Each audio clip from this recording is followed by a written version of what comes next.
Bonjour à tous et bienvenue dans ce nouvel épisode du Covipod. Je suis Julie, diplômée d'infectiologie et rédactrice santé à Futura. Si vous voulez soutenir ce podcast, n'hésitez pas à vous abonner, à laisser une note et un commentaire sur vos plateformes d'écoute préférées. Le coronavirus ne fait pas la fine bouche. Il infecte tout le monde, même les enfants. Le rôle de ces derniers dans la pandémie est débattu depuis le début. On sait que les formes graves sont très rares chez les enfants de moins de 12 ans. En revanche, leur capacité à transmettre le virus à autrui est encore floue. L'émergence de l'ultra-contagieux variant Delta remet les enfants de moins de 12 ans au centre de la gestion de la pandémie.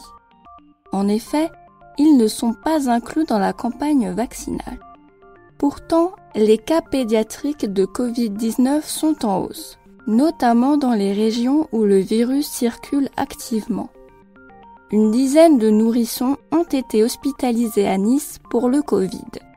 Leur état de santé ne menaçait pas leur vie, mais était assez sérieux pour rester sous surveillance quelques jours. Leurs parents n'étaient pas vaccinés.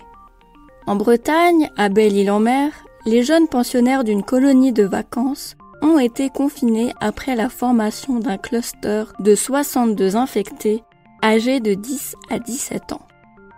Pour le moment, la plupart des enfants sont infectés par les membres de leur famille. Mais les choses risquent de changer dans quelques semaines avec la rentrée scolaire.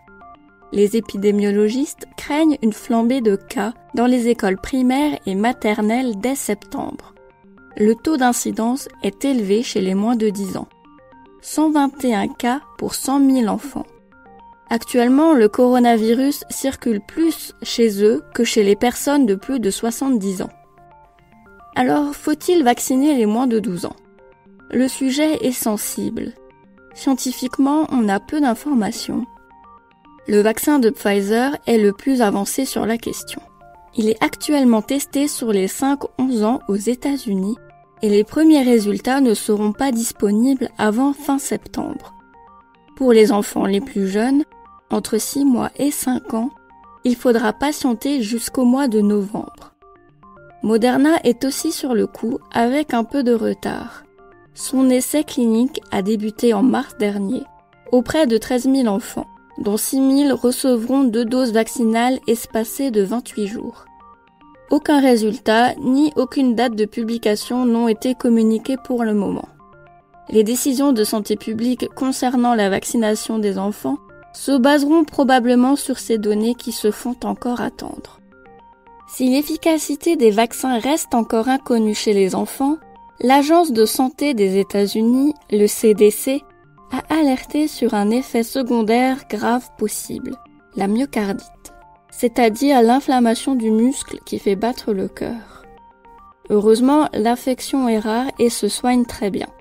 Certains pédiatres se prononcent déjà en faveur de la vaccination des jeunes enfants, comme Robert Cohen qui s'est exprimé sur France Inter.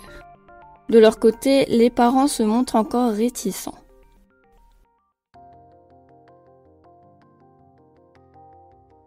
Ailleurs dans l'actualité scientifique autour du coronavirus.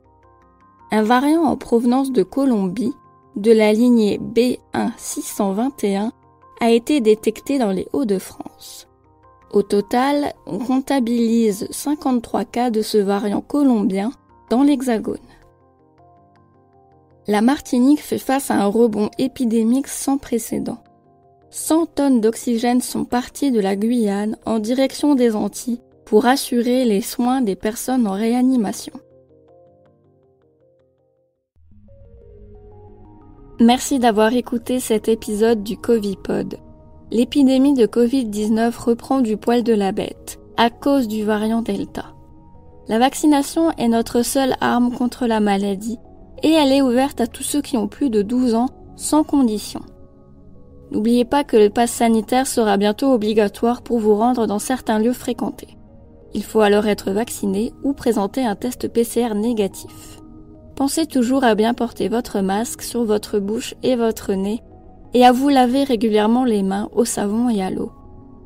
Pour soutenir notre travail et améliorer notre visibilité, abonnez-vous et partagez ce podcast autour de vous. Vous pouvez retrouver l'actualité scientifique autour du coronavirus sur Futura. À très bientôt!